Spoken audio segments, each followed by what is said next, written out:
3টা সিঁড়ি পার হয়ে নিচে গেলেই দেখা যায় সব কিছু পেয়ে যাই, তারপরে অনেক কিছু কিনতে পারি না। তো মাছটা তো আমি কিনতেই পারি না। আগে তো বাজারও করতে পারতাম না, তো এখন দায় থেকে অনেক কিছুই করতে হয়।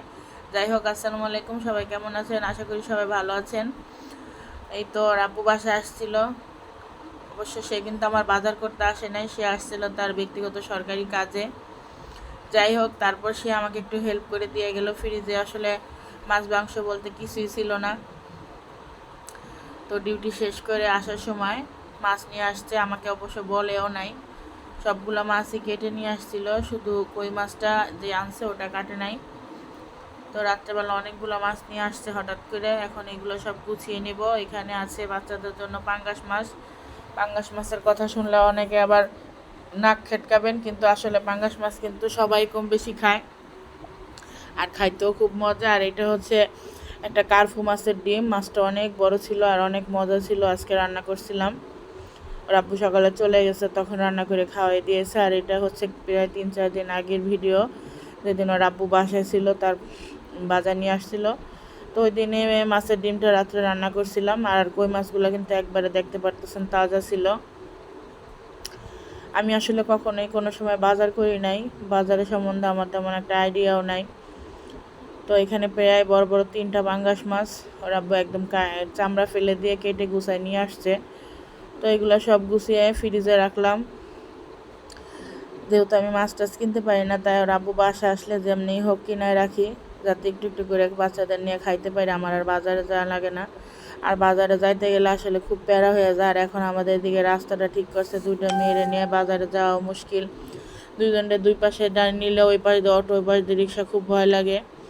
তারপরে আমি এই তরমুজটা নিয়ে আসছিলাম দুপুরবেলা। তো তরমুজটা ভালোই ছিল, খারাপ না একদম। রমজানের মধ্যে অনেকেই জানেন আমি ভিডিও দিছিলাম যে তরমুজ খাইছিলাম, প্রায় 7-8 কেজি ওজনে একটা তরমুজ আনছিলাম, সেটা পচা ছিল। তারপর আবার দোকানদার আমাকে চেঞ্জ করে আরেকটা তরমুজ দেয়, সেটা অবশ্য পচাই ছিল। তাই আর ওই সময় সবাই বলতেছে যে আর তরমুজ খাবো না। তো তারপর আর তরমুজ কিনা হয় নাই। ওর আব্বু তারপর আবার 2বার আসছে, বলছে তরমুজ খাবা কিনা। আমি বলছি না, তরমুজ আনো না, তরমুজ কেউ খাবে না। তো এবার ভাবলাম যে ওর আব্বু খাইতে চাইছে, আবার আমরাও আছি, তাহলে তরমুজ একটা নিয়েই যাই বাসায়। তো এদিক থেকে আমি তরমুজটা কাইটা গুছাই দিতেছিলাম। তো এই তো সবাই মিলে একসাথে তরমুজটা খেলাম। আর তরমুজটা কিন্তু আনছিলাম দুপুরবেলা, সেই খাইতে খাইতে প্রায় 8টা-9টা বাজে গেছে। তো আব্বু রাগারাগি করতেছে যে বাচ্চাদের না দিয়ে তুমি তরমুজ ফ্রিজে রেখে দিছো কেন। আমি বললাম আনলাম একসাথে সবাই মিলে খাবো, যেহেতু তাকে আমি কাছে পাই না। সবাই মিলে খাওয়ার কিন্তু একটা আনন্দই আলাদা। তো আব্বু বলতেছে মাছের ডিমটা ভাজি করে খাই। ওই দিন অবশ্য দুপুরবেলা আমি পুঁইশাক দিয়ে ইলিশ মাছের তরকারি রান্না করছিলাম, তারপর চিংড়ি মাছ দিয়ে ভেন্ডির তরকারি রান্না করছিলাম। তারপরও যেহেতু আব্বু চলে যাবে, এই রাত্রেবেলায় আমি আসলাম। প্রথমে ডিমটা ভালো করে ধুয়ে নিচ্ছি। মাছের ডিমটা কে কীভাবে খান কমেন্টে জানাবেন। আমরা এইভাবে রান্না করি, ধুয়ে ভালো করে পরিষ্কার করে ডিমটা হাত দিয়ে কষলিয়ে নিয়েছি। আর এদিক থেকে আমি একটু মশলা বেটে নিলাম, জিরা রসুন। আমি কিন্তু সব সময় মশলা ওই ছোট্ট পাটাটাই বেটে খাই। যখন আসিয়া আফিয়া আমার পেটে ছিল, তখন আমার অনেক সমস্যা হতো, নিচে নামতে উঠতে কষ্ট হতো, যেহেতু টুইন বেবি। তো ওই সময় আমি আর হাজব্যান্ড এই পাটাটা আমাকে আইনা দিছে, এটা উপরে রেখেই সব কাজ করা যায়। তো ডিমটা ভালো করে ভেজে দিয়ে দিলাম এর মধ্যে পেঁয়াজ। আর ওই দিন কিন্তু ওর আব্বু বাসায় ছিল, আজকে কিন্তু বাসায় নাই। ভিডিওটা দেওয়ার সময় আর আব্বুর কথা খুব মনে পড়তেছে। ওর আব্বু আমাকে দাঁড়ায় দাঁড়ায় রান্নার ইন্ডাকশন করতেছিল যে এইভাবে এইভাবে রান্না করো, অনেকক্ষণ ধরে ডিমটা ভাজো। তো ডিমটা ভাজতে ভাজতে একদম লাল হয়ে গেছে, তাও ওর আব্বু বলতেছে ভালো করে কষাও, ভালো করে কষাও। আসলে কি বলবো আর, বলতেছে ভালো করে কষাও, ভালো করে বসাও। তখন বোন চাচ্ছিল বলি যে তুমি রান্না করো, তারপর আর কিছু বললাম না। যাই হোক, থাকে না বাসায়, হঠাৎ করে আসছে। তো এটাই হলো ভালোবাসার খুনসুটি। সংসার করতে গেলে টুকটাক আনন্দ, ঝগড়া, মান অভিমান সব কিছু মিলাই। তো আমি অনেকক্ষণ ধরে ডিমটা ভাজছি, বাঁচতে বাঁচতে একদম লাল হয়ে গেছিলো। যদিও ডিমটা কেউ খায় নাই, শুধু আমরা 3জন খাইছি, আমার বড় ছেলে, আমি আর ওর আব্বু। আন্নাসমণিও খায় নাই, আসিয়ামণি আফিয়ামণি কেউ খায় নাই। এই ডিমটা প্রায় আমরা 3জনে 2 দিন খাইছি। খাইলে কিন্তু সবই খাওয়া যায়, গুছাই খাইলে কিন্তু অনেক ভালোভাবেই খাওয়া যায়। যাই হোক, আমি আমারটা বললাম। তো এখানে একটু হলুদের গুঁড়া দিয়ে দিলাম, কারণ আমিই তো দিলাম। না, এখানে আন্নাসমুনি দিছিল, এসে দুষ্টামি করতেছিল, বলতেছে যে আমি দিই। তো হলুদের গুঁড়া দিছি, মরিচের গুঁড়া দিছি, শুধুই মাত্র ভাজা ভাজা করছি আর হালকা একটু পানি দিছিলাম। ও আর কই মাছটা এখনোই কাটতে পারিনি, কই মাছটা ফ্রিজে আছে। তারপর দিন আবার গেল শুক্রবার।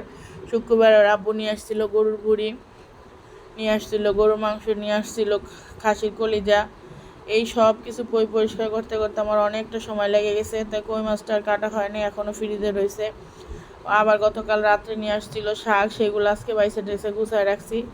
তো আল্লাহ যদি বাঁচিয়ে রাখে আগামীকালকে কই মাছটা আমি সুন্দর করে কাইটা পরিষ্কার করে নিব। আর ডিম ভাজাটা কিন্তু আসলে অনেক মজা হয়েছিল। আর আমি যদি আমার মন মতো খাইতাম তাহলে কিন্তু এই ডিম ভাজা আমি একটু পানি দিতাম না। তো এখানে সেই মশলাটাতে বেটে রাখছিলাম, জিরা রসুন, ওটা দিয়ে দিছি। ওর আব্বু আবার বলতেছে একটু পানি দাও, একটু পানি দিয়ে একটু মাখা মাখা করো। ওর আব্বু আবার কোনো শুকনো জিনিস খাইতে পারে না, ঝোল তরকারিটা বেশি পছন্দ করে। আর আমার কিন্তু ঝোল তরকারি একটুও পছন্দ না, আমার কাছে ভাজা বোনাটাই বেশি ভালো লাগে। এই যে এর থেকে আরেকটু সামান্য করা হইলে আমি নামাই ফেলতাম, কিন্তু ওর আব্বু বলতেছে পানি দিয়ে আরও ভালো করে ভাজো, তারপর মাখা মাখা করো। তো পরিশেষে খুব ভালোই লাগছিল, খারাপ লাগে নাই। শুক্রবার দিন বিকেলে আমরা অবশ্য বইটা পরিষ্কার করতে যাই আমার অনেক সময় গেছে, তারপরেও খুব সহজভাবে পরিষ্কার করছিলাম।